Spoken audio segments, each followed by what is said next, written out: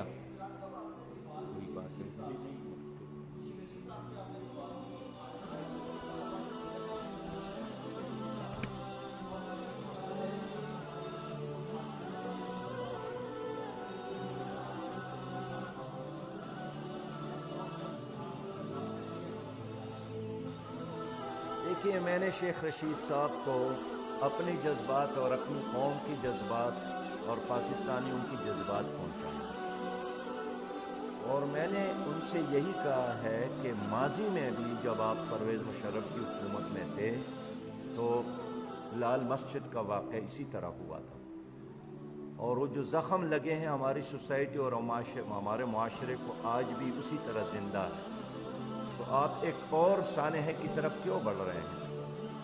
میں نے یہی ان سے عرض کیا کہ آپ اتنے سینئر آدمی ہیں اور تقریباً 8 یا 9 بار مختلف حکومتوں میں وزیر رہے ہیں، اتنے طویل تجربات کے بعد آپ سے یہ توقع نہیں تھی کہ آپ اس طرح چل پڑیں گے۔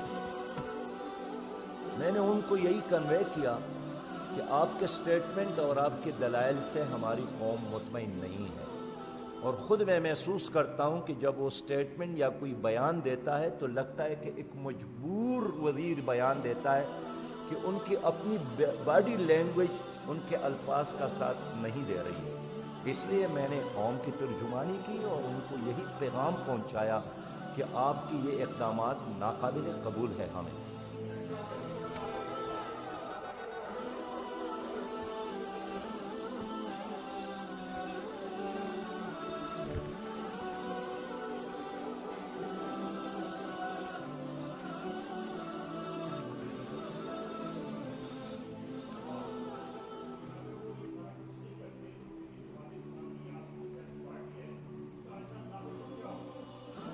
کل ہم نے اس لیے علماء کرام کا اجلاس بھی بلایا ہے، ملی یکجہتی کونسل میں شامل فارغین کو بھی بلایا ہے، اس کے علاوہ بھی علماء کرام کو ہم بلایا ہے، اور ہم مل جل کر انشاءاللہ تعالی ایک لائحہ عمل بنائیں گے۔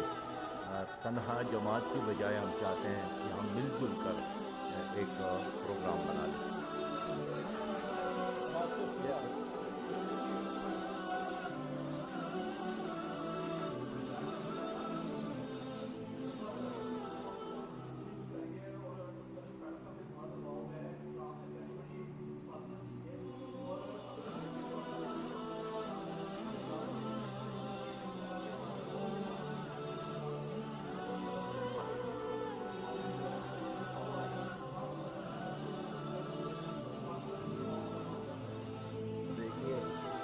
گرے لسٹ پاکستان کو نکالنے کے لیے ضروری نہیں ہے کہ آپ اپنے لوگوں پر دنیا چلا لیں، اور انہوں نے خود تسلیم کیا ہے، جب حکومت نے خود تسلیم کیا ہے، خود معاہدہ کیا ہے، خود دستخط کی ہے، اب اپنے معاہدے اور دستخط کا پاس تو رکھنا پڑے گا۔